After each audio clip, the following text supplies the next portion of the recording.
President.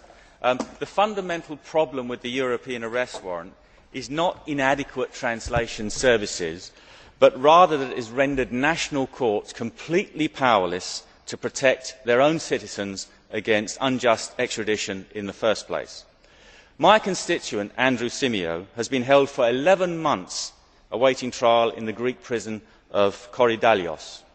6 more British citizens, including Daniel Bell and George Hollands, face extradition and remand in Korydallos. The British court is not even allowed to consider the so-called evidence against them. In Korydallos, prisoners are kept 4 to a cell designed for 1. The toilet is a hole in the corner. No toilet paper is supplied. Drugs and violence are rife, and the screams of rape victims can be heard at night. The British government should be ashamed of itself that on the strength of a piece of paper it is prepared to consign British citizens to what can only be described as a shithole.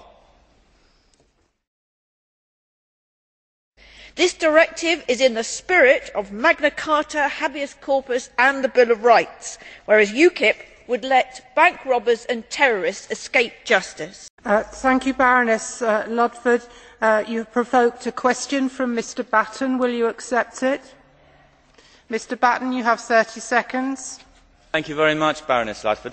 You have said in the past in these debates that somehow UKIP and me personally wants to make life easier for gangsters and bank robbers on the Costa del Sol, and you have mentioned that kind of thing again. Can I ask you, do you actually have a figure for the number of criminals and bank robbers who have been returned to Britain from the Costa del Sol since the European arrest warrant has been in operation?